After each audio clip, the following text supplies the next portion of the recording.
Well, hello and welcome to the stream. Let's go ahead and see what we can get into. We're going to do a little bit of this Art Bell with original broadcast was November 12th of 2006, and the guest is Ronald L. Mallett, and the topic is time machines. The Philippines, Manila. I bid you all good day, good morning, good afternoon, good evening, as the case may be, and welcome to yet another edition, my third this week, of Coast to Coast AM. It is my honor and privilege of escorting you throughout the weekend. I'm Art Bell, and this is the radio program of its genre, whether it be conspiracy theories or, well, the paranormal or the Abbey normal, and that's what I call world news Abbey normal, and we'll get to that here in a moment. A couple of things. Today was an interesting, a very interesting day in a lot of ways. I normally do not spring out of bed and plunge into the Philippine sunshine. And oh, we have it out there in spades today, I'll tell you what. A lot of sunshine out there. And but today, Aaron went and got her partials put back on. She's got a bridge coming. She's got a partial, and it came out, and she was eating, so she had to go quickly back over and get it put in. And so I met her at, we have Pancake House here, so I met her at Pancake House close by, which requires about a quarter-mile walk in the Philippine sun. And well, I'll tell you what, boys, spring out of bed, leave a nice air-conditioned environment, stroll into about, I don't know, 90 degrees and 100% humidity, and that hits your heart. That really is a different kind of way to wake up. And so that began my day today, and I met her over there and we had breakfast. Anyway, the webcam shot tonight is a pretty good one, I think. We got a new little camera the other day, and we were trying it out. And the Bobbsey twins happened to be in a perfect position. They just love each other, which is, by the way, why I chose these two to come over here. They're just in love with each other. And I caught a moment, and it really is a beautiful, beautiful shot. They decided they were going to sleep together, and take a look at that. I mean, that's worth looking at. That's Art's webcam. If you go to coasttocoastam.com, you'll see it in the upper left-hand corner. Art's webcam. Just click on that. If you don't get the right one, just hit refresh, and you'll get the right one. Now, the world news is pretty unusually depressing today, particularly in view of the fact that we've been talking about Iraq and terrorism and, you know, the election and the mood of the electorate, obviously expressed in this last recent election. The Shiite prime minister promised Sunday to reshuffle his cabinet after calling lawmakers disloyal and blaming Sunni Muslims for raging sectarian violence. It has now claimed, get this, 159 more lives, including 35 men blown apart while waiting to join Iraq's police force. Now, that's got to be encouraging to recruits. Among the unusually high number of dead, 50 bodies found behind a regional electrical company in Aqaba, I guess it is, 35 miles northeast of Baghdad, and 25 others scattered throughout the capital. 3 U.S. troops were reportedly killed, as were 4 British service members. Next item, responding to a humbling election, White House aides said Sunday that President Bush would welcome any new ideas about the unpopular war in Iraq. That's an interesting line. We welcome any new ideas. Does that mean he doesn't have any? Even Democrats he had branded as soft on terrorism. As Bush planned to meet Monday with key advisors on the war, his advisors adopted a new tone days after a very dissatisfied public handed the White House a very divided government. The only people liking that were the stock market. Insurgent, now get this, a bit around the rest of the world, insurgent activity in Afghanistan has risen fourfold this year, and militants now launch more than 600 attacks a month, a rising wave of violence that has resulted in 3,700 deaths in 2006, according to a bleak new report released Sunday. In a volatile border area near Pakistan, more than 20 Taliban militants and possibly as many as 60 were killed during several days of clashes. So, whether it's Afghanistan or Iraq, clearly, I think, obviously the American people are fed up with this war, the whole war, and I think the other side has taken the vote as definite encouragement. And if they just keep up the pressure, if they keep up the violence, the American people are going to get more and more impatient with what's going on. They probably have a point. That's exactly what's going to occur. They're separated by more than 20 years. They come from opposing political parties, and one evicted the other from the White House. But Bill Clinton and George Bush act like a team. They're touring comedians with a well-honed act. The two former presidents even have their entrance sound pads striding in, with arms aloft, music pounding, lights flashing, the crowd standing and going wild. So one-time enemies, now best buddies. Speaking of fights that were and are about to be, like a train wreck or a car accident when rich people do battle, everybody stops. The rubbernecks, right? Billionaires, Ronald Burke, Eli Broad, and David Geffen haven't taken off the gloves yet, but all signs point to they're doing that. It's going to be all over ownership of the troubled hometown newspaper, that little Los Angeles Times. The fortunes of the Times, the nation's fourth largest daily newspaper, are being watched very closely by a newspaper industry beset by sales, staffing cutbacks, and circulation drops. I bet the internet has a lot to do with that, right? Last week, Burke and Broad teamed up to bid for Chicago-based Tribune, the Tribune, which acquired the paper in 2000 when it bought the Times Mirror Company. Details not discussed. It's believed that if they succeed, they would sell off the Tribune's other newspapers, TV stations, and its baseball team, the Chicago Cubs, and then just keep the Times. The Hamas-led Palestinian government agreed Sunday to an international peace conference with Israel. How about that? A little good news after the Arab League, angered by Israel's military offensive in Gaza, voted to end a financial blockade on Palestinians. Foreign Minister Mohammed Zahar of Hamas endorsed a statement by Arab foreign ministers calling for a peace conference during a meeting in Cairo to respond to a U.S. veto of a UN Security Council resolution condemning the Gaza offensive. Italian researchers have come up with a novel way for cardiac rehabilitation patients to exercise their damaged hearts without having to squeeze in spandex or gyrate in a gym. We'll see. The dance seems to be just as effective as bicycle and treadmill training for improving exercise capacity.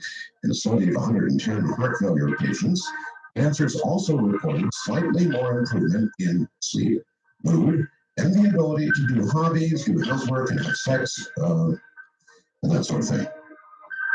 Now, there also was a recent story about heartbreak. Now, heartbreak is real. The people who have broken hearts can actually be seen to have heart attacks, and in fact, show normal signs of having a heart attack. And so, a broken heart is a real thing. I know it sounds silly, but it's not. A broken heart can be healed. It's an amazing story, but it's absolutely true. Look it up on the, look on Google, broken heart. A man was charged Sunday with killing a mother and two children in a stroller by driving drunk through a red light, striking the family in a crosswalk, then leaving the scene of the accident. Lawrence Trujillo held in lieu of $250,000 bail.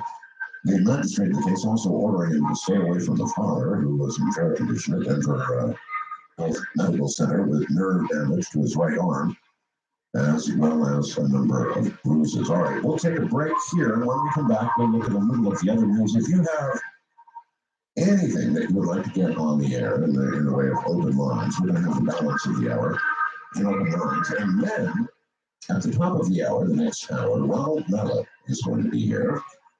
And Professor Mallett believes that he has a time travel machine. Now, as many of you know, this is my favorite topic of all time. Bar none, time travel, that's it. And so if he believes, he is a professor, so if he believes he's got a time machine, believe me, I'm all ears. Although I do it with a little bit of warning because every other serious time travel person that I've interviewed in the past, Dr. Anderson and so many others, have honestly just disappeared. The people I've interviewed on time travel are gone. Or at least they're gone to me. In every contact number, anything I've had for them, it's almost like they never existed. And I'm not exaggerating about that either. I have no idea what's happened to them. In view of what they were working on, well, your guess is as good as mine, and I suspect very much like mine. We'll be right back.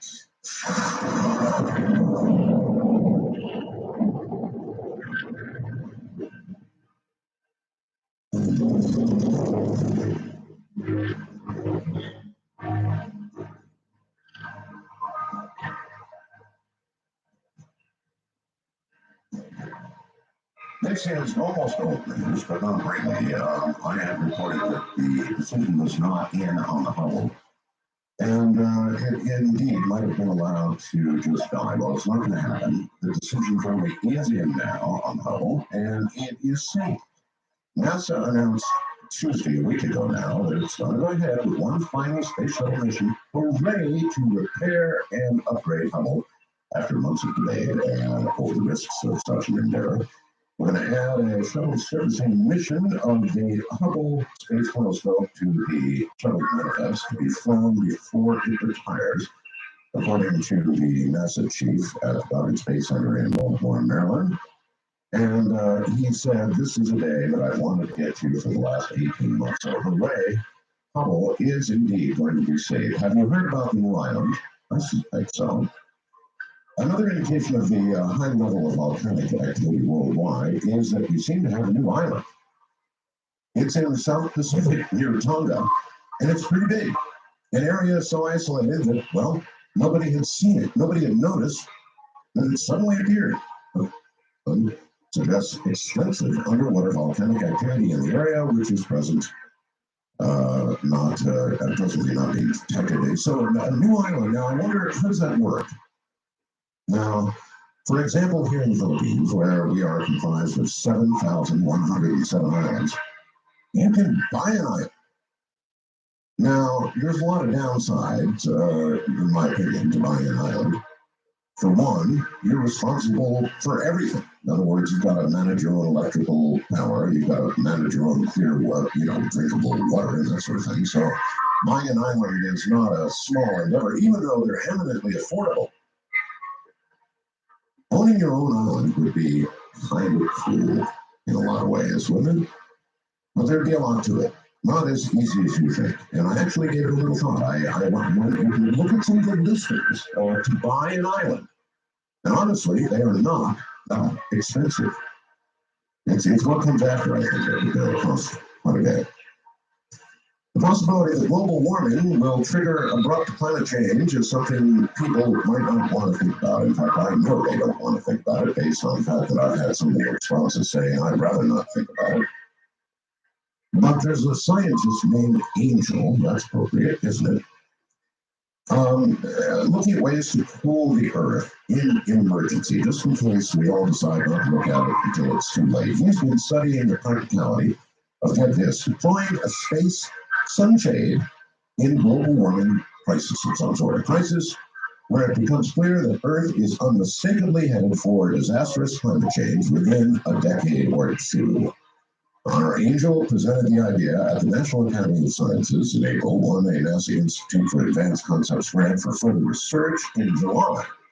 His collaborators on the grant are David Miller of the Massachusetts Institute of Technology, Nick Wolf of UA Stewart Observatory, and NASA Ames Research Center Director Pete Worden. So there's a lot of high-priced intellectual talent behind this. Angel is now publishing a first detailed scholarly white paper feasibility of pulling Earth, get this, with a cloud of small spacecraft near L1 in the proceedings of the National Laboratory Academy of Sciences. The plan to be launching a constellation of trillions of small, free-flying spacecraft 1,000,000 miles above Earth into an orbit aligned with the Sun called the L1 orbit. Spacecraft would form a long cylindrical cloud with a diameter about half that of Earth and about 10 times longer. About 10% of the sunlight passing through the 60,000-mile length of the cloud, pointing lengthwise between the Earth and the Sun, would in fact be diverted away from our planet, so we get 10% less light. The effect would be to uniformly reduce the sunlight by about 2%, I guess, over the entire planet, just enough to balance the heating of a doubling of atmospheric carbon dioxide in Earth's atmosphere. Well, I like this idea much better than another NASA-generated idea, which was, I thought, very risky. And they really thought about this. It was to find a very large rock, a near-Earth orbiting, or Earth passing, I guess would be more appropriate way to put it, asteroid, something big, and then move it a little bit so that it just grazes Earth enough to move Earth a little farther away from the Sun, which would also have a very cooling effect on the planet since we'd be farther away from the Sun. And then when global warming reverses itself someday, they would take another rock, have it come close to the Earth, and move us back into the original orbit. Now you can imagine there's a slight room for error here, and any error in such a scheme would be catastrophic for everybody on Earth. So I didn't like that idea as much. This idea seems a little less risky, but anything that really toys with Mother Nature, like eliminating, putting up a giant sunshade and eliminating 2% of the sunlight that would otherwise reach Earth, might have consequences that we haven't quite fully computed at this point. Let's take a call in this half hour. First time caller line in Las Vegas. Richard, you're on the air. Hello, Rod. I think you should call through last night on Veterans Day. That's right. Has to do with our illegal alien situation. I was watching coverage of Veterans Day yesterday and couldn't help notice several thousand non-citizen soldiers serving in Iraq were yesterday awarded their citizenship. Now, why are we still arguing about how to create a path to citizenship for illegal aliens when this one has already existed? Let everybody serve the country for a couple of years. Well, I mean, it's a thought. It's certainly a thought, and I guess I don't argue with anybody who really gets out there and fights for America. They're risking their lives. So if they join the service, fight for America, awarding them citizenship does seem appropriate. And so I guess we agree on that.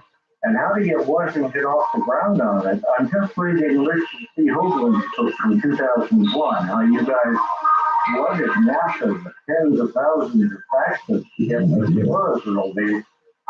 Why don't we flood Washington with our faxes suggesting something like this? Well, of course not. Themselves. Well, it's first of all, apparently they have thought of it because they are to some degree doing it, right? They are doing it, but not everybody is of an appropriate age or even sex to be put in uniform and go fight for us. I mean, if you look at the general population, what percentage of all of us are fit to go and fight? I'm not of an age anymore, obviously, where I could go and fight. And so a lot of potential immigrants, legal or otherwise, would not be appropriate fighters. But for those that are, yes, it certainly seems like a very good idea to me. An excellent idea. Wild card line, you're on the air without a whole lot of time. Steve in Boston. Oh, hi, Arthur. It's been a long time since I've been able to go on. I think I've won lottery. Listening to you for the last 3 or 4 years, I always look forward to it. I just wanted to make a statement about the Black House information on the part of our government. And when you think of it, it seems like a worldwide blackout of information. I don't know of any other government formally proclaiming that these expert correctors exist.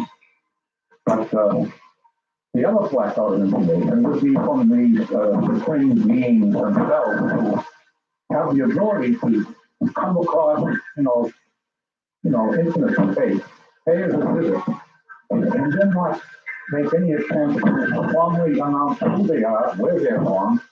They must have, if they have the ability to do what they do, they must have the ability to broadcast. All right, listen, hold on through the break if you're able to, and I'll bring you back. We've got a break right here. I'm Mark Bell from Manila, the Philippines. We'll be right back. Here I am indeed. Listen, those of you that are not getting the most recent webcam photo, there are a couple of reasons that could be happening in the world of computers. One is the cache. You have what's called cache in your browser, and it may well be that that's what you're seeing.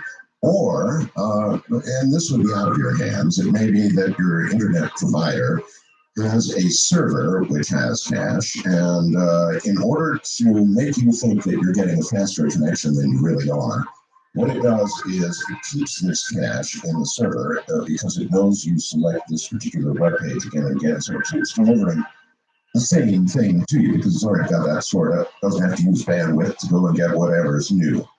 So if you don't get the latest picture, you might first try the cache in your browser, and if that doesn't work, then you're kind of out of luck until your provider decides not to cache that particular web page and give you the latest picture. It's happened to me over here too, so some of it's within your grasp to fix, and some of it is not. In a moment, we'll get back to Steve in Boston, Massachusetts. Don't forget, top of the hour, Professor Ronald Mallett, who thinks he's got a time machine.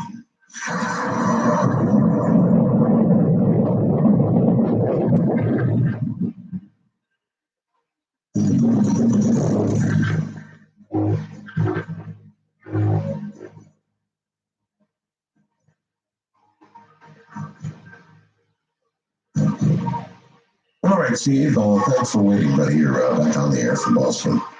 Okay, just wanted to make the point that the blackout also seems to come from these entities themselves. They travel across infinite space to come here, and then they must have the ability to broadcast it. Maybe they don't want to. Apparently, they don't want to, and I find that pretty amazing. They could easily override the blackout of information on the part of us. Well, they could, but perhaps if you watch Star Trek, you know about the Prime Directive. And the Prime Directive seems to make absolute common sense, even though it comes from a science fiction series. And that is not to interfere in a culture or a civilization many, perhaps thousands or millions of years earlier than your own. And so maybe that's why they don't do it. Maybe they're just observing. Well, if they wanted to, they could broadcast including safety and order, bringing down, pictures of the craft and the crew members. I agree with you if they wanted to, but again, I think the Prime Directive makes common sense if you just sit and think about it for a little while. I do think we're being observed, but obviously if they wanted to contact us, they would be able to contact us. I think there's enough evidence to indicate that we are being observed, all of us, by somebody. Now, here's another thing that has frequently crossed my mind. When did this observation begin? Roughly when we detonated the first nuclear device. That would be observed far out into space. Far light years away it would be observed. And that's when most of the reports, most of the sightings began, right? And that's always made an awful lot of sense to me. So I think we're being observed. Obviously, if they wanted to contact us, they would do so. I don't think they had any difficulty doing that at all. Let's go to the Western Rockies line and say, Daniel, you're on the air from New Mexico. Hi, Eric. Pleasure to talk to you. Hi. I have a kind of a silly question for you. Seeing as there's so much debate as to whether or not we ever landed on the moon, has anybody ever attempted to view it from Earth to see if we can see like the flag on the moon? Has anybody ever tried to set the telescope and view that here from Earth? And They've done it. they have done it? Yes, it's been done. That was just on my mind. Thanks. Well, you're very welcome. Yes, to the very best of my knowledge, it has been done. It's seen where the lander was, that sort of thing. I think there have been additional pictures from some of the orbiting satellites that we put around the moon, that sort of thing. I'm not one of those who doubts for a second that we went to the moon. I'm somebody who is intensely curious about why we haven't gone back and why we haven't gone further. I really think there's more to that than meets the eye. Not only has the U.S. not done it, but nobody else has either. We've done a lot of mechanical things to and past the moon and much further out, but have we actually sent men? No. Isn't that curious? Doesn't that spark your curiosity a little bit? Of course, everybody can say it's money, and it is very expensive to send men to the moon and back or Mars or whatever. But the fact that we did it so long ago now and have never done it again, that is suspicious. East of the Rockies, Scott, you're on the air. I'm ready. Good morning. Hi. I wanted to ask you another question about the status of those missing NASA tapes from the lunar landing in 1969. Okay. And No. what is your speculation? What we might have seen there that they don't want the public to know that? And I'll hang up and go to your response. Okay, yeah, the answer is something. How could those kids possibly be missing? I mean, look at the size of the achievement. It's clearly mankind's biggest modern achievement. How could those hits, the high resolution hits that we never want to see, how could they be missing? How could they be missing? Or the Roswell stuff. Suddenly, when we had congressional interest in Roswell information, it was revealed that it was destroyed. Well, how could that be? How could that possibly be? So there's something here. I mean, look, there are a lot of people out there who believe in various conspiracies. So when you put together the fact that man went to the moon, hasn't been back for whatever reason, and when man went to the moon, he got high resolution video that we were never able to see because they lost it.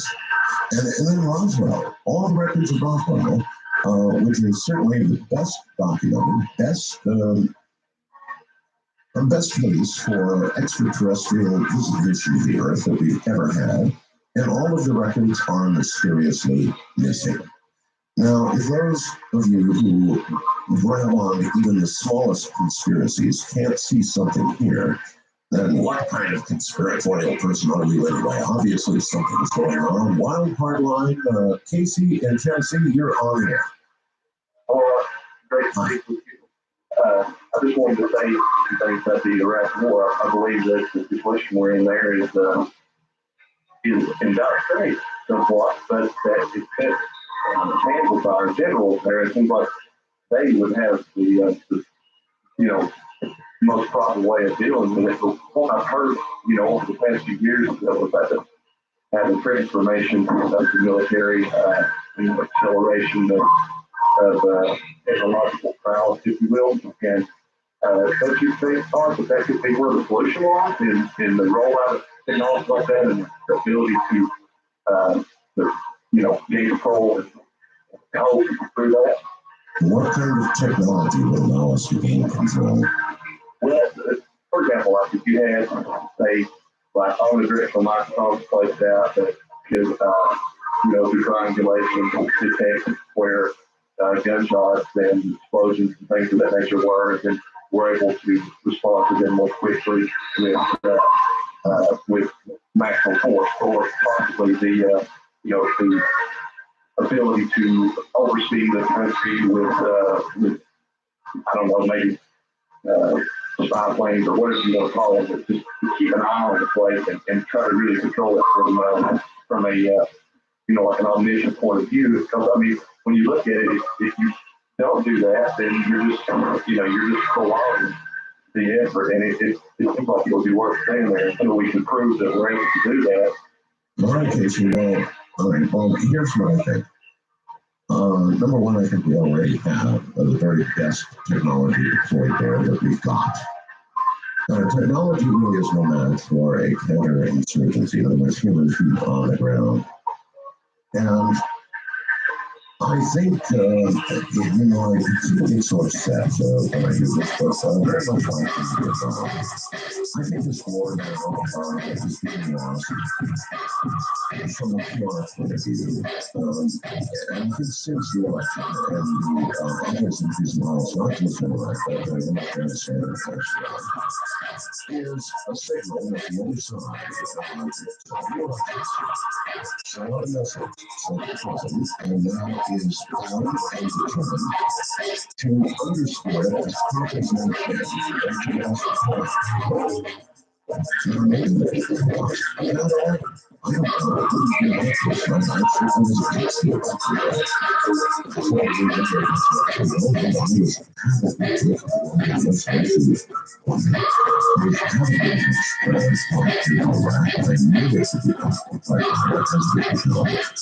What's there?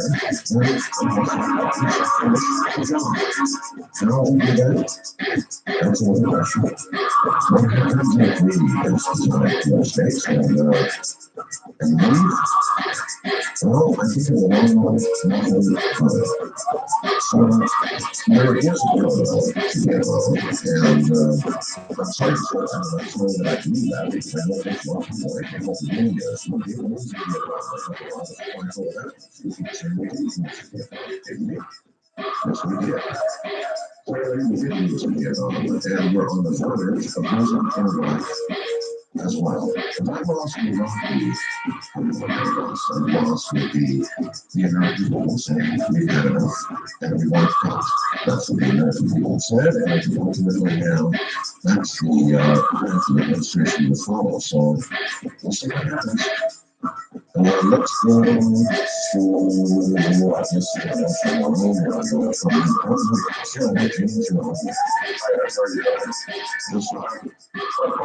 Global warming and the politicians, but they're making such a big deal about GMO and global warming.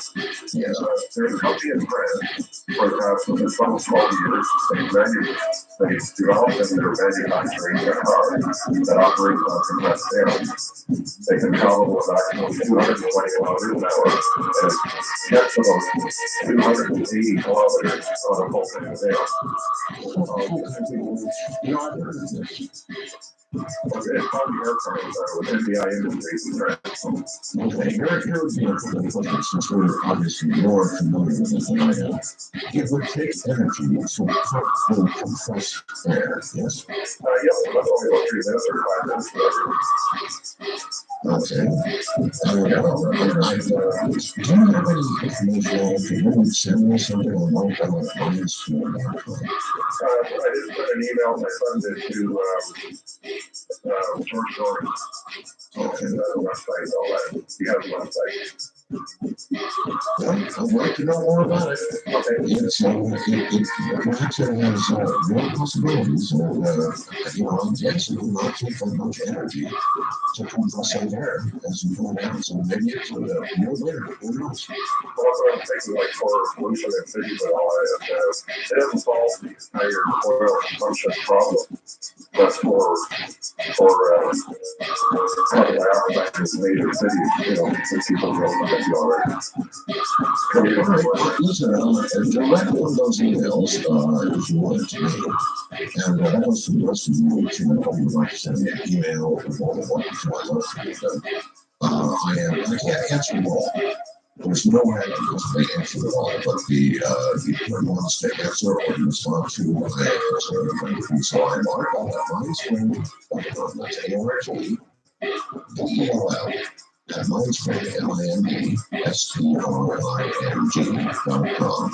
I'm also Ronald at AOL.com, but mailboxes is large. And the one at Mindspring is nearly endless as long as I keep downloading. So Ronald at Mindspring.com. The first time coming on, it's not confessing. Hey, how's it going? Excellent. I wanted to talk to you real quick about the possibility of nervous communication through online gaming. Like, have you heard of Social for PlayStation? I've just heard of it, yes. Okay, well, what it is an online game, and you sign into an online server through your PlayStation. You actually have headsets where you can talk to 16 other players on your team. Right. And there's so many freaking rooms that are on this thing, and there's so many conversations going on at once that I think that players could easily get on there and communicate without being bound. Well, I suppose that's a concern, but there's a zillion ways on the internet that can communicate that things. They can actually use encryption programs that, well, you can see the recent case where somebody accused of a crime had a hard drive, and even the FBI was unable to break the encryption that they used. It was my impression they used something very simple like one of the free encryption programs that you can get on the internet. So there's a million different ways they can really talk. I also think that our Greyhound bus stations are severely vulnerable. Like if you go to a Greyhound station, there's maybe like one security guard there, and there's no metal detection at all. Right. Well, it's interesting to wonder why the United States has not yet begun to suffer what they can usually stand here, that is, people strapping bombs on that and everything. Yeah, that's like I said, a lot of it they just haven't yet to get someone going, hey, we need to fix that. Well, there you go. So you can say our buses need more security. I don't know. If you picture the U.S. is slowly becoming sort of an armed camp of security, very much like that we believed that yesterday on the program. I don't feel as much, but as an American, you certainly notice it inconvenience. You're seeing a whole lifetime in one day in Israel. Well, some days aren't like here. Everybody carries one of them. But you see outdoors virtually everywhere, and one of the great things about the U.S. is that you don't have that. And I don't think we want that. Whether ultimately it can be avoided or not is another question. Mr. Rockies, you're on the air. Why can you talk? Yeah, Mike, how you doing? I'm listening on SM Radio, Trucking Cars, Utah. Just for items, number one, while your time travelers is here and the second is probably a little bit dim if you shield the earth with from sunshine. First, your time travelers, if they have a machine that they have to get into which requires energy and they have to flush back and commune with the dinosaurs, to get there and they have no power to get back into the machine or the machine is not traveling. So if they do travel back from they have no means to get back. And secondly, the problem with global living, if you shield the earth from sunlight, they have problems here on Earth with astronomers that if you have a 10-15% reduction of sunlight, that makes up the evaporation rate of the groundwater.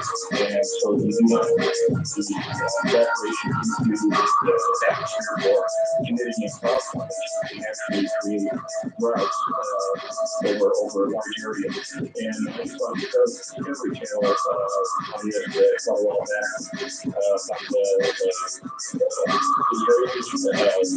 agriculture minister and Pennsylvania County in Australia, and that's their case on it with shielding the earth. Whatever you do with space-based or chemicals or whatever, you decrease the evaporation rate, which further dries out the air and you mess with the whole climate downstream. So, Okay, well, I think I've got it. And I agree with you. Anything we would do to avert crisis has a potential downside. Potentially backlash, if you will. But it may come to a point where the crisis is so big and the potential disaster just ahead is so serious that we do find something like that. From Manila in the Philippines where the sun shines, I'm like,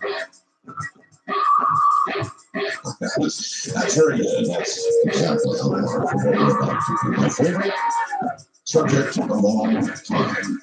So, Ronald Mallett, Professor Ronald Mallett, PhD indeed, a professor of theoretical physics at the University of Connecticut. He is also a member of both the American Physical Society and the National Society of Black Physicists.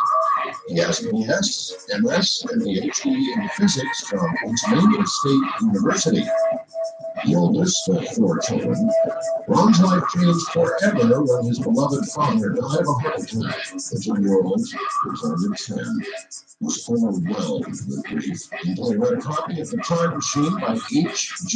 Wells. He was determined to make Wells' fantasy a reality by going back in time to see his father. Remarkably, not only did Mallett in the Bronx stick to the vision, becoming one of the country's few African-American PhDs in theoretical physics, but Mallett has, according to many peers in the field, developed new theories relating to Einstein's general theory of relativity that will possibly argue for the existence of time travel into the past. In addition, Ron's time travel research has been featured in an hour-long TV special on the Learning Channel, the world's first time machine. Now, if you go to postmuseum.com right now, the featured article right at the very top, you will see time travel graphic. Professor Ron Mallett shares a graphic that basically shows the principles behind his time travel theory. You will hear, you're going to want to click on that. Because we're going to have the professor kind of explain this as we go along. So, in a moment, Professor Ronald Mallett.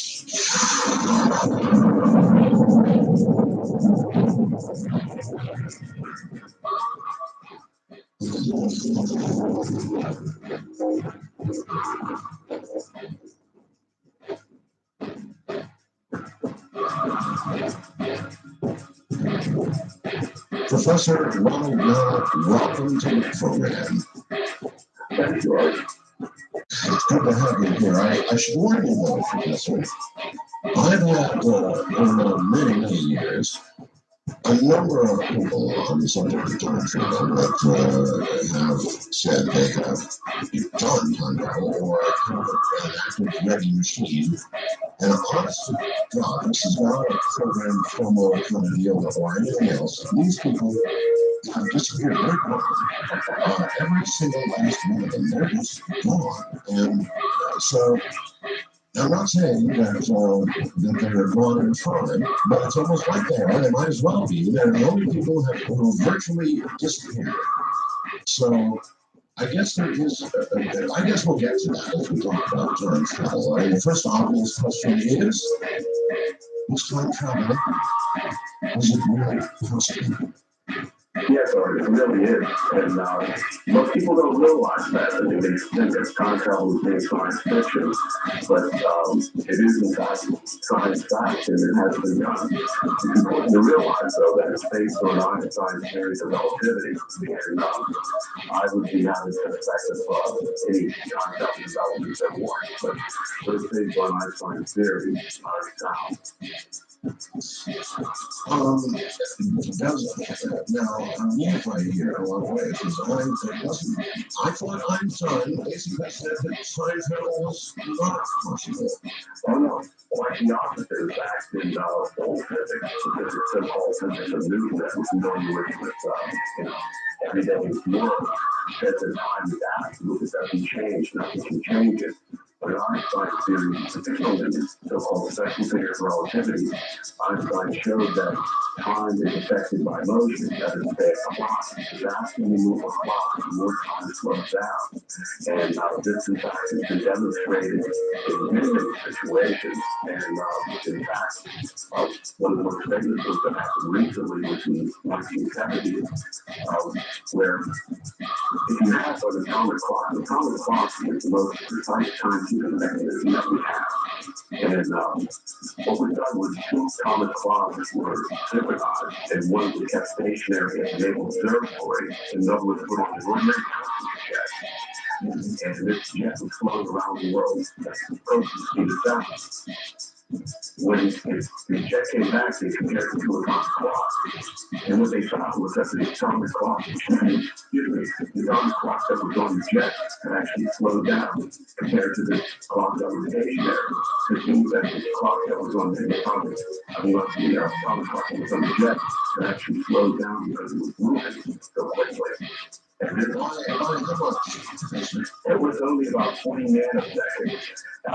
In fact, it turns out that the faster you go, the more time slows down. And what this demonstrated was the principle. This means that if we were able to go sufficiently fast, and for example, NASA came back finally developed rocket engines that could theoretically go close to the speed of light eventually, that you would find that it wouldn't just slow down by 40 nanoseconds. You could have time slowing down by days, hours, months, years. But the fact, the closer you go to the speed of light, the more it slows down. But what it demonstrated was the parts of the jet, was the fact that time does slow down to speed. All right, but when I was one, and I sense what you definitely want is not a fast rocket or a fast plane, but a machine that can somehow achieve the same goal, yes? Oh, that's right, that's right. Well, the thing is that what my interest, of course, was the time machine that goes to the past. But in its sense, even a rocket is a machine that can go into the future. I mean, one of the things that you have to realize is that if time is slowing down, that means that everyone that was on board that jet plane, their heart rate, their metabolism was either locked. This means that all of your metabolic processes, all of your physiological processes are slowing down. In other words, you were aging less. This means that the faster that you were going, the less that you age compared to everyone else. So in the sense you were able to go into the future compared to everyone else who was stationary. So traveling on a rocket would take you into the future. But if you wanted to have a device that was stationary, you could actually do it by using gravity. Turns out that Here's an awful long question, Professor. What about pilots who piloted aircrew on a regularly scheduled basis traverse the earth, make flights from the U.S. to, for example, where I am here in the Philippines, in other words, the other side of the world, and back and forth, back and forth. They're doing this all the time. Is there any collective effect on people like that? Oh, it is, yes.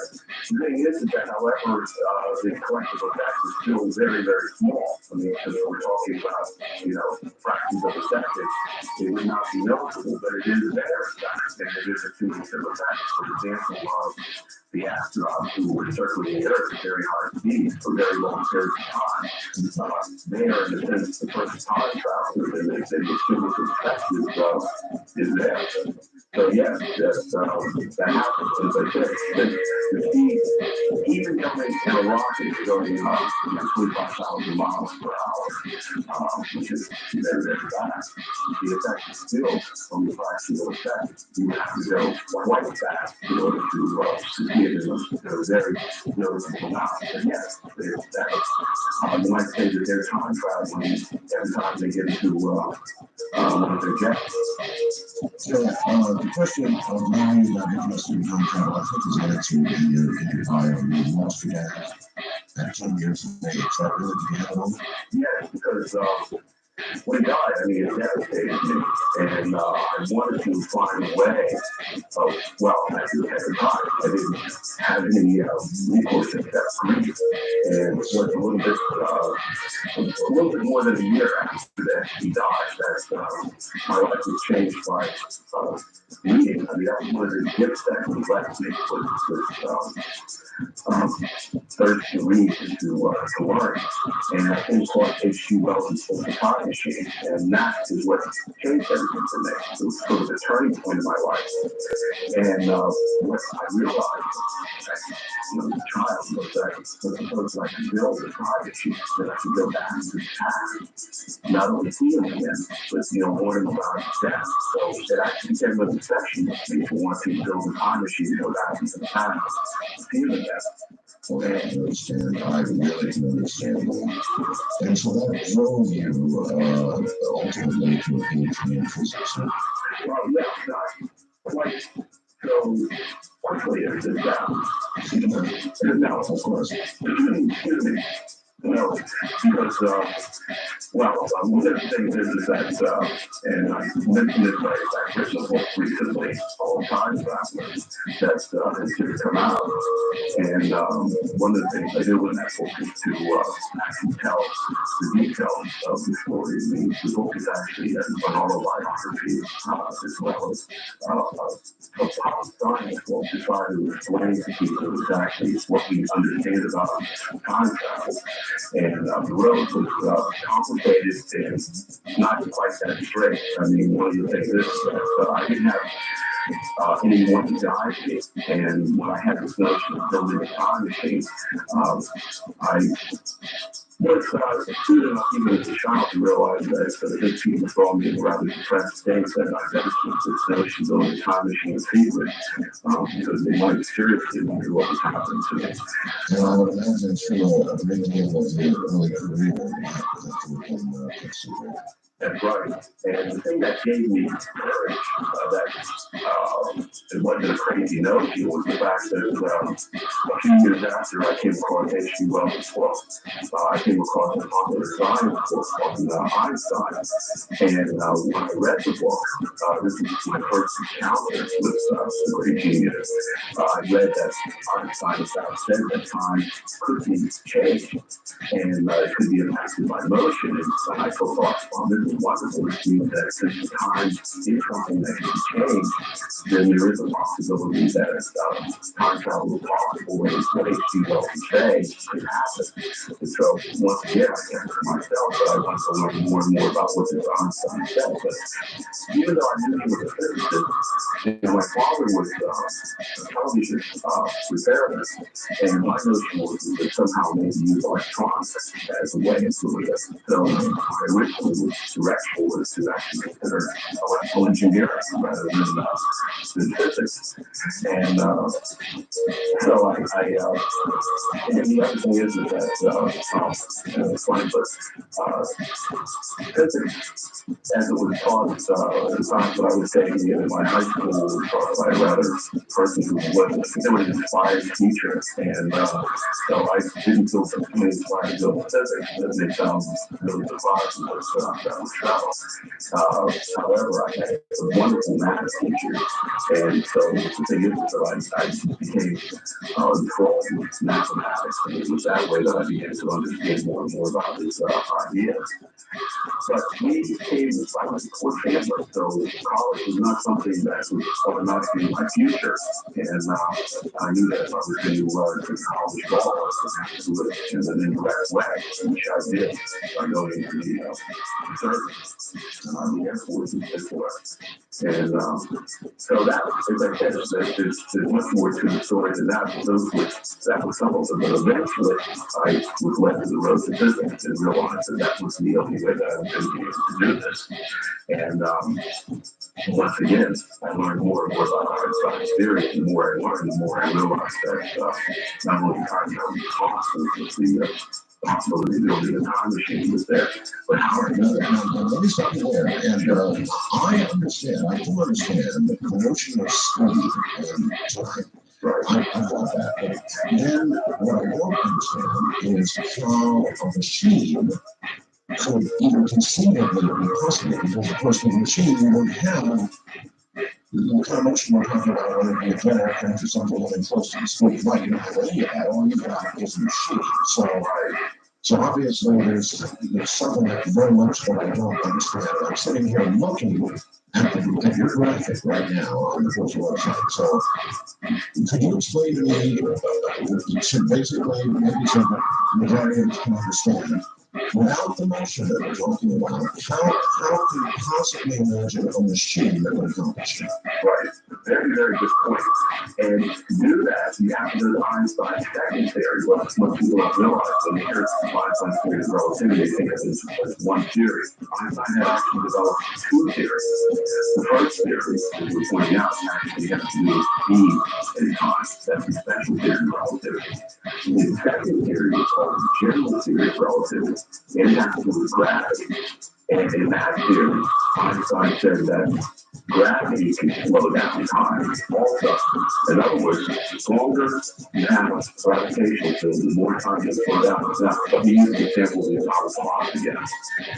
Let's suppose that you take two atomic clocks. And if you're at the surface of the Earth, because you're at the surface of the Earth is closer to the center of the Earth, gravity is stronger there than if you're at the top of the mountain. If you're at the top of the mountain, you're farther from the center of the Earth, and gravity is weaker at the top of the mountain. Okay? So if you take two atomic clocks, one at sea level and one at the top of the mountain, what is found is that the clock at sea level is much lower than one at the top of the mountain. That means that you did right. That's what this occurs. I do. So the gravitational influence on one close to sea level is indeed changing time.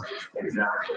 And in fact, this has really important practical consequences because the GPS satellites, the clocks that are on board the satellites are so far away from the center of the Earth that they are running at a different rate than the clocks on the surface of the Earth. So computer signals actually have to be to, keep them synchronized. So this aspect of Einstein's theory actually has everyday consequences for us. Now, here we come back to the notion of machines. Now, if you're in a gravitational field, that means that if you can somehow make a stronger gravitational field locally, that will slow time down without motion.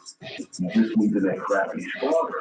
The question is, how can you do that? Well, one way of doing it would be to go to a place where gravity is much stronger than it is here on the surface of the Earth. So if I go to another planet, for example, like Jupiter, where gravity is much greater, clocks would slow down more. The extreme case of gravitational bodies that would slow time down would be a black hole. A black hole is just to, remind you, is a star that has collapsed to a point where all the light that tries to come from the star, since gravity is so strong that the star collapses, all of the light that tries to leave the star is pulled back to the star because gravity is pulling it back. So when you're standing outside, since all the light is being pulled back to the star, you see nothing. That's what you mean by a black hole. You can't see anything. There's a black hole there.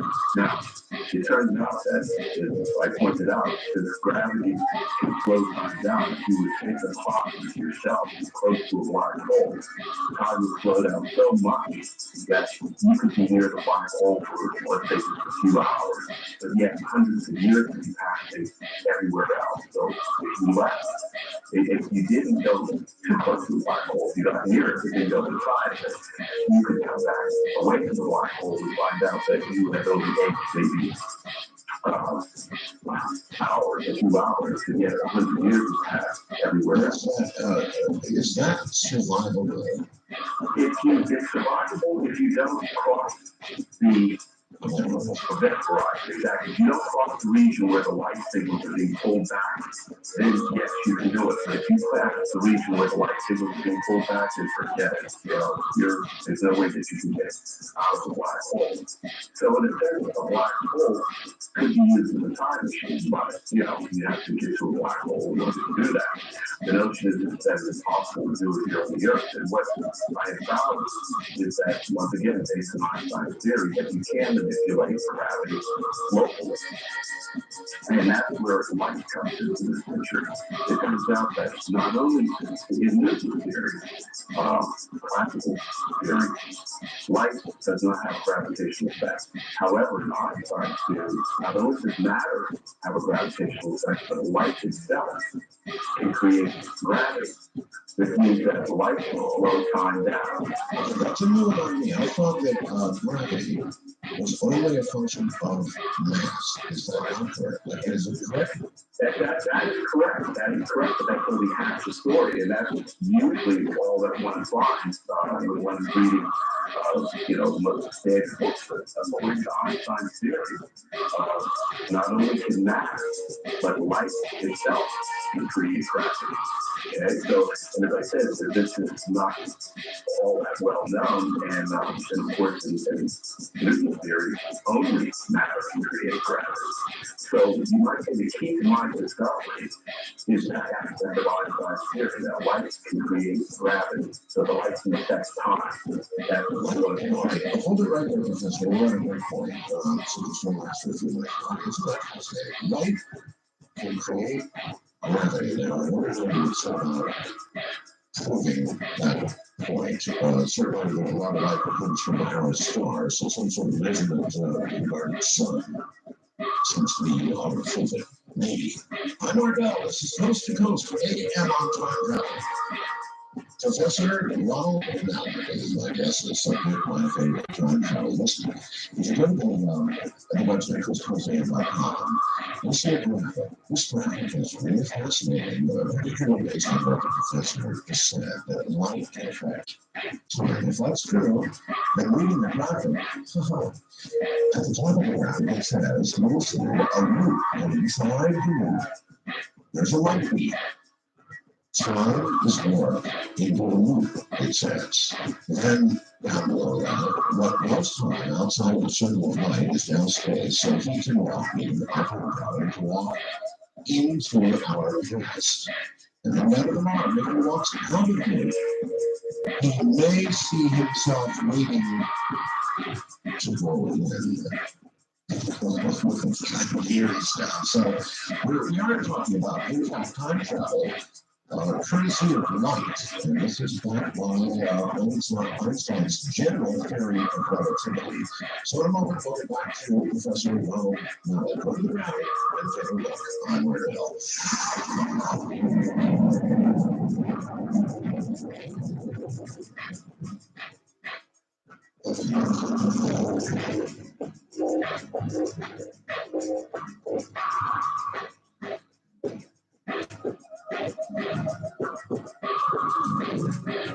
All right, Professor. Let's see, where were we? equivalent as mass creates gravity. The energy of light, even though light doesn't have mass, it can create gravity too. And you could do, if you have a strong enough light beam, you could actually show the time is slowing down. And what my idea is to actually not use the finger. It uses a light beam, but not instantly have it moving in certain directions and creating circulating light beams. And you might think, how you create circulating light beams and what you can do. You can actually create a number of different ways. You can actually set up a series of mirrors and have a light beam. If you think of a square, say you have 4 mirrors at each corner of a square, and then you could actually have a light beam coming from one of the mirrors, hitting each mirror at each corner, and going around the square. That would create a circulating beam of light. And what this light does is, one of the things that we haven't talked about is what gravity is, the non-science theory. We think of gravity as being something that is supposed to pull one object or another. In other words, the sun pulls on the earth, or the earth pulls on us.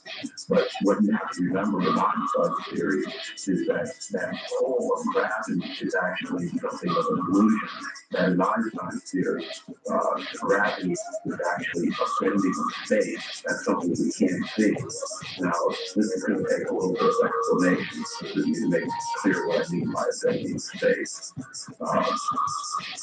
Let's use an example of, let's say, something like a trampoline. Let's say you have a rubber sheet, a taut rubber sheet, and suppose that you take a bowling ball and you put it on that rubber sheet. Now, think of the rubber sheet as representing empty space, and think of this bowling ball that you're going to put on it as representing something like the sun. Now, if you put the bowling ball on the rubber sheet, it's called rubber sheet there, right? Absolutely. Okay. Now, suppose that you put a little marble and you would have set it on this rubber sheet somewhere, some point away from the bowling ball. What's going to happen? the one that makes me not like that board. Exactly. Now, suppose that the rubber sheet that's there, suppose it's transparent. So it's there, but you can't see anything. All right? So all you can see now is the only wall and the marble. So what would you think then when you have the marble there and it's rolling towards the bowling ball? You would think that somehow the bowling ball is pulling on the marble because you can't see the rubber sheet anymore. Yes, sir. Oh, yes. Exactly. So that is the basis of Einstein's great discovery about gravity. What he said is that the sun is curving the space around. I just got it. Okay? And the earth is just simply like that marble that is moving around the curvature that's created. And it looks to us like it's a pull of the sun on the earth, but it isn't. It's actually the sun bending the empty space around it, and the earth is just moving in that space. Got it. You're actually the first person who's been able to explain that to me in a way I can understand. I'm sure a lot of the audience is trying to as well. Thank you. But that's the point. The thing is that what matter can do is actually bend space, and light can do the same thing. Light can actually cause space to bend. Okay.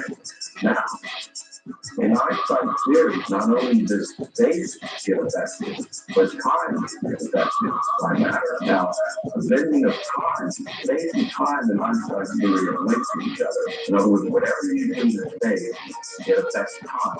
And you might say, how does the bending of time work? Well, the bending of time looks to us like what we call the slowing down of a clock. In other words, the way in which we see the bending of time is that a clock slows down. So, whenever I was talking about here on the earth is actually curving the space around it. And we here on the earth, even though we can't see it, that's what keeps us to the surface of the earth. More marvelous. Right, exactly. And the bending of time that results from that bending of space is the slowing down of the atomic clock. Now, coming again back to light will also cause space to become bent. But if you have a circulating light, like the fountain of light around the earth I was telling you about, this will actually cause a twisting of space. Now, how can you imagine what the twisting of space is looking like? Well, imagine you have a cup of coffee sitting in front of you, yeah? And think of the coffee in your cup as being empty space. And think of your food. So you take your food and think of your food as being like a circulating light beam that's going around from year to year, okay? Now, if you take your food and stir your coffee, what happens to your coffee? Your coffee starts whirling around, right? Doing a little vortex.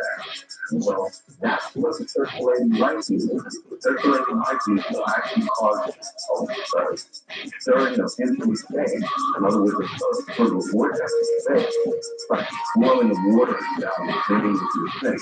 But you can't see it, so you might say, well, if I can't see it, how do I know it's there? Well, in the case of the coffee, if you put a little sugar cube into the coffee, right, and the coffee is swirling around, it will move the sugar cube around, right? Okay, in the case of the empty space, what I propose is that if you take a little particle, what's called a neutron, okay, this is a subatomic particle, it's part of the atom.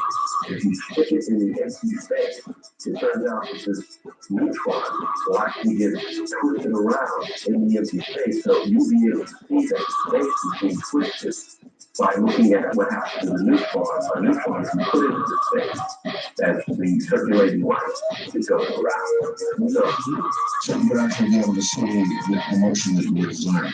Exactly. Now, once again, remember what I said about space and time being linked in Einstein's theory. Whatever happens to space happens to time. And what my calculations show, once again, in Einstein's theory, is that not only does space get twisted, but eventually, if you cause this twisting to be strong enough, time will get twisted as well. Now, what does this mean? Unconsciously, all of us are moving along a timeline, a straight line from the past to the present to the future. In other words, to give you an example, suppose that you took a piece of paper and you put a straight line on the piece of paper. And on the line, this line is going to represent time. And at the bottom of the line, you're going to put yesterday, the past. At the middle of the line, you're going to put today, the present. And at the top of the line, you're going to put the future, tomorrow. Okay? All of us in our lives move along this timeline from yesterday to today to tomorrow. Now, imagine that you took this piece of paper and with a line on it, and you curved it into a circle, into a loop, and you connected the top part of the line with the bottom of the line. Okay? Now, you're on this loop. You can move from the past along the line to the present. You can continue along the line to the future, but remember that I'm taking this straight line and made it into a circle. That means you can actually move along this line to the future, back to the past. So by twisting space into a loop, you can actually travel back into the past. And that's the core of my discovery. That two parts of my discovery, that circulating light will cause twisting of space and ultimately twisting of time. And along that twist of time, you can go back into the past. In your graphic, that's really fascinating. In your graphic, you suggest that you might well, as you walk out of this, see yourself living your life. Now, would that be a classic immediate paradox? It would appear, but it isn't. One of the things that you have to realize is that once you turn the device on, you've created new conditions. And this is what allows you to go back to the past, the fact that you're doing this. And one of the ways, but it's complicated in the sense that you now have a new situation that you created. Well, the other situation is correct. So I said paradox. Now, what I'm wondering is, it seems impossible to us that two of us could exist in the same space at the same time, and it's almost as though one of the two would have to cease to exist, or you suggest no. So what would the condition be as you walk out? Would you see each other, or would that be impossible, even though you're both there? Well, you don't see each other. You would see each other. Right, you have to realize that you're not the same. One is the older version of you. You are not together, okay? You're actually seeing yourself. So number one, you're not the same person. You're actually a different person. You're an older person. So the person that you would be seeing coming out of the machine will be an older version of yourself. And you will be seeing as you were coming out of the machine a younger version of yourself. And you're not occupying the same space. You're actually at the same time. You're actually occupying two different, regions of space. The other thing is that there's another aspect of this because, as you clearly pointed out, it seems like this is going to be paradoxes. And you have to realize that aspect of the theory, you have to consider another important theory of physics to consider what might happen now. Okay, and this other theory is strange in itself, it's relativity, and the other pillar of 20th century physics is called quantum theory. And quantum theory itself is how the very paradoxes associated with time travel in the past can be resolved. And it leads to an idea that is as weird as time travel. It's called the notion of parallel universes. And once again, what's important to realize is that this is anchored in quantum theory. So in quantum theory, even though it's the name theory there, it's quantum theory is basis that we can understand everything from the atom to cell phones. In other words, our cell phones would work with quantum theory. So it tells us exactly how matter operates. Now, the thing is that what quantum theory tells us also that the world at the atomic level operates in a way that we're not used to seeing on everyday life. Things can change their identity, parts can merge into each other, things things that happen that we don't see on an everyday level. And also the quantum theory tells us is that, we're used to the notion that if we toss an object across the room, we can exactly tell where it's going to go when we toss it across the room. In quantum theory, the best that we can do is to say where it might go. We can't talk about how things go exactly until we talk about the problem that happens next. And to give you a very specific example of what quantum theory would apply to science and everyday life. And this is actually a theory that was developed by a man named Pythagoras, who was a physicist who tried to apply quantum theory to the entire universe. Suppose that once tomorrow you were trying to make up your mind to have a fish sandwich or a cheeseburger. Now, at the very moment that you made the decision that you decided to choose one, there is a split in the universe. There are two separate universes that would diverge from each other. There would be an Art Bell that would be in a universe that would chose the sandwich, but there would also be an Art Bell in a whole new universe that has the cheeseburger. They would not know of each other. There would be two separate paths, two parallel different universes, all self-contained. And this would happen for every single decision that you and everyone makes. There would be a split in the universe at that particular point. And it doesn't have to do with human beings. This could happen even at for an electron. In other words, if an electron has the possibility of going in one direction or another, then it chooses one path in one universe and it chooses the other path in a separate universe. That's the basis of what's known as parallel universe theory. That suggests an absolute unlimited number of universes, right? Absolutely, exactly. And for every possible alternative, there is a separate universe. There's all of these universes are happening in different spaces. Space technically called a different space where all these universes are happening. So there can be an unlimited number because they're not crowding each other. Now, the thing is that how does this apply to time travel? So if you, and this was actually studied by physicists at Oxford University, David Deutsch, looking at how quantum theory would affect these paradoxes. Suppose that you went back into the past. As soon as you arrived in the past, there would be a split in the universe. There would be two universes. You, for example, would find yourself emerging in a universe in which you could actually see yourself going into the machine. But there would be another universe in which you don't see that. Okay, so there are actually two separate universes. Now, the new universe, in other words, this gets around this whole notion of the grandfather paradox, where you go back and kill your grandfather or the way that I like to think of the more mild form is you go back and prevent your grandfather from getting married, for example. And, and if he doesn't get married, then he doesn't have your father or mother, and they don't have you, so, you shouldn't be around. But if you go back into the past, what the parallel universe theory says is that as soon as you arrive in the past, it would be split. It would be a universe in which you, in fact, would be yourself, the universe where you would have to see a grandfather and you could prevent the marriage. You would now find yourself in a very strange universe in which you were never born, but you were there. But the other universe, you would not have you emerging and affecting your grandfather. And that universe does give rise. The notion here is that you can go back into the past and change the past, but the past you change is not the past you came from.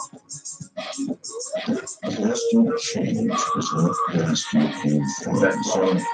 So from that moment of change forward, everything would be different. That's right. There would be another universe that led to the normal path that you came from. Okay, in other words, that's the reason why there would be a paradox, because there would be a universe in which you didn't affect your grandfather, you did get married, in fact, he doesn't even encounter you, and things go normally, and that's the universe that you came from. But as soon as you took the time machine came back into the past, you ended up in a different universe, and that's the universe that you can affect. So you can't go back into the past and change things. The things you're changing are in the new universe. There's this butterfly effect thing. If you create a change, you're in another universe in which events unfold in a possibly in a different way. And maybe the change that you make has some large effect on the unfolding of events in this new universe, or maybe it does not. Is that correct? That's right. I mean, it's more likely that it will. I mean, if you emerge and you change things, it's likely that the ripple effect is going to have a very, very significant change in the universe. Yes, because every little thing that you do can lead to a change that can be extremely dramatic. This time is just fine, not right, Professor. Hold tight.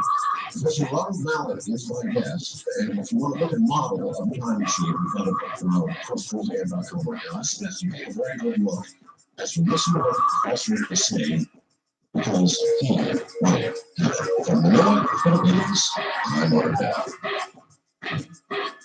I'm not sure I believe in time either as a straight, unbendable, unchangeable line that simply goes from the past to the present that we travel along in toward the future. I don't believe it's that single line. I really do think the professor is right, Professor Ronald, that it can be modified from a straight line to essentially a circle that would allow travel, easy travel from the future into the past, skipping past the present, again into the future, as you wish to do, traveling probably in either direction, whenever you control the direction of the travel.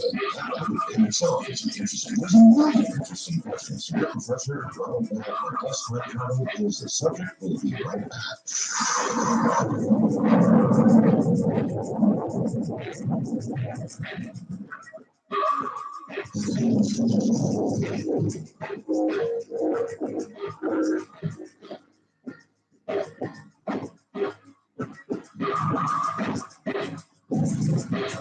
Once again, Professor Ronald Mallett. Professor, if you could travel in the past, could you, well, here's a question from the listener. Joe's here in Ohio and says, if you could go back in time and try and change something, and then end up in a different universe, then doesn't that defeat the purpose of going back in time trying to change something in the first place? Well, I would answer that as no, because you're in a different universe then where things unfold in a very different way. And how that would relate, for example, to your father. Let's say you went back in time, Professor, and you did something that prevented his death. Could you stay then in that timeline, in that universe, and continue and continue to be with your father through what would have been his normal extended lifetime? Yeah, it would just be that it would be a weird sort of thing because, in a sense, right, you would be older and you would actually have a younger version of yourself in that universe. You would have sacrificed yourself in your old universe because you would essentially no longer be a participant there. And that would be the sacrifice that you would have to make. In other words, I would now be in a universe in which my father would continue to live. It would be strange because he would be a younger man than myself. And he would live normally, and the version of me, the younger version of me in that universe would live out a different life. I might act as an older uncle to him or something like that, or, but a godfather or something. But the thing is that I would be able to see how his life would evolve if things had been changed. Well, from our point of view, yes, but from our point of view, you would disappear. That's right. you would be gone forever from the time retreat that you had been in. And you would just, that would be it. People would say, well, you know, he's gone. So, yeah, so you, in a sense, you know, for example, if I were able to prevent the assassination of Martin Luther King, I could find to do it in another universe. And that would, but I then sacrifice myself in my original universe. Good. All right. I once had a guest, an interesting young guy, who was using a laser and found that he could take things like blood or fluids and cause them to temporarily disappear and then reappear. He was using, I can't recall exactly what it was, he actually got in trouble for stealing some very large transformers, and so he was using magnetics and a laser, you know, which is like in some manner, I can't recall exactly what it was. He's one of those that is now gone. Now, I'm not saying that he's traveling fine, but perhaps he has. And is it possible, in your view, Professor, that there are some people, aside from yourself, that have stumbled into exactly what you're talking about here, and have simply gone to another time? No. The thing is that you have to remember that there's a number of things that are involved here. Number one is the fact that I'm not exactly sure what this person did. Laser light is just like light, but it's only much more focused.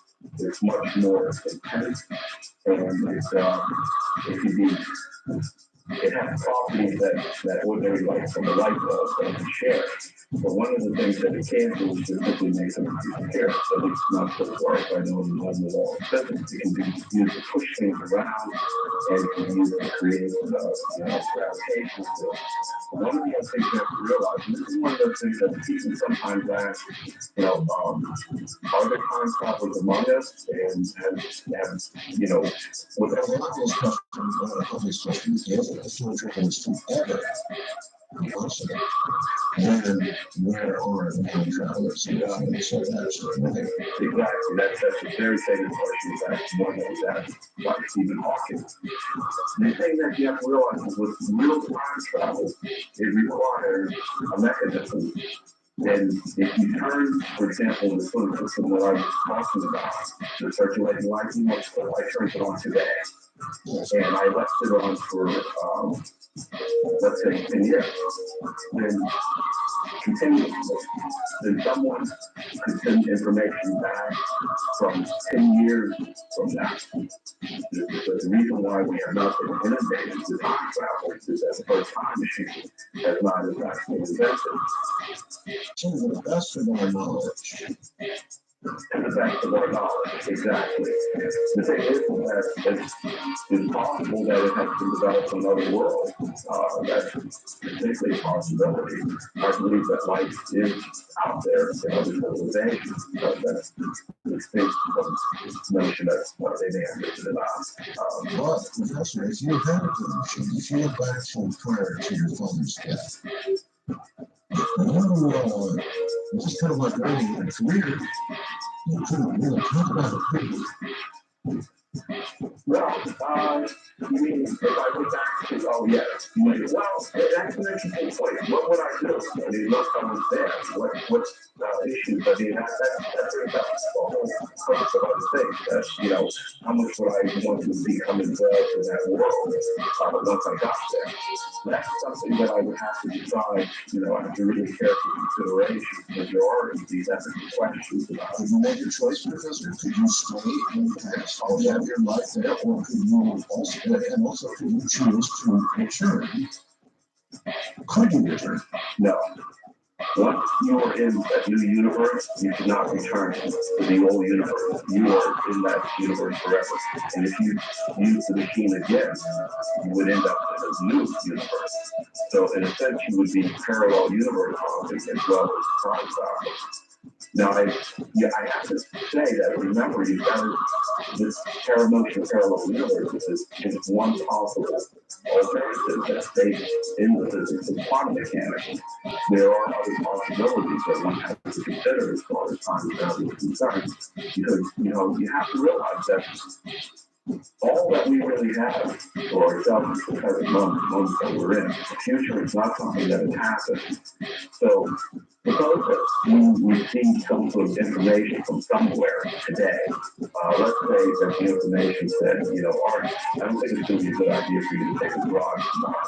That's all the information you got, okay? You would have to ask yourself, wait a minute, now, is this a message from someone, the know something that I don't know about, what's going to happen to my car? Is that someone who's just, that someone tampered with it?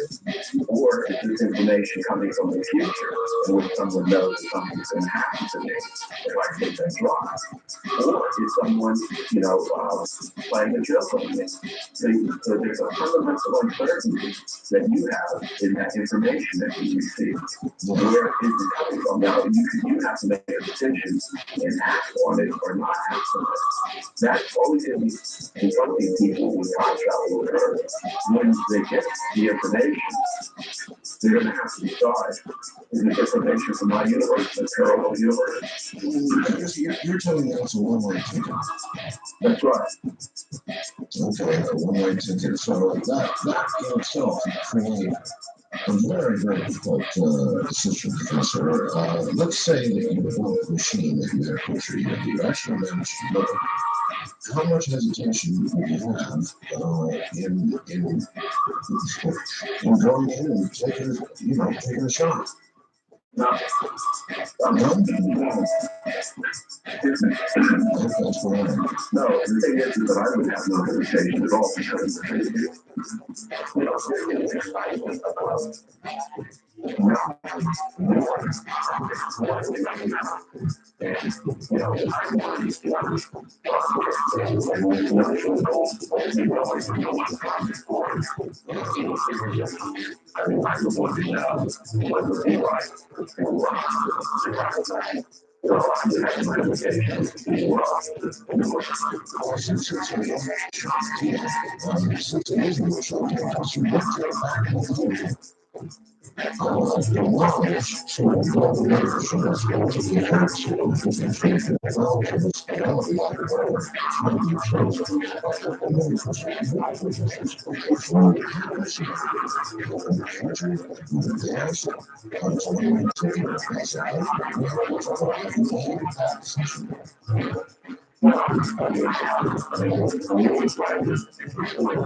What uses do you imagine?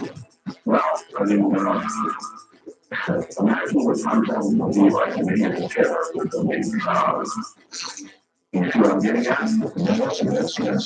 Yes. So the thing is that one has to be careful about that sort of thing. And so I believe that once the technology is developed, like any technology, it has to be regulated. That doesn't mean that the technology shouldn't be regulated, because also there's a positive aspect of the technology. In other words, time travel can be used an early warning device to tell us of the disaster, preventing, catastrophes. So the thing is that like any other technology, it's going to require regulations, and there will have to be sort of a time travel commission that would overview the ethics of using the machines and considerations that would be involved in monitoring the possible uses. One of my favorite movies is called Time Bomb, and the title of the movie is doesn't because the concept is really actually quite good. Again, the notion which is the chaos of time regulation commission that is essentially monitoring abuse and control. And that is something that will eventually have to happen. Well, according to what I've listened lately, not much that will go back and do with respect to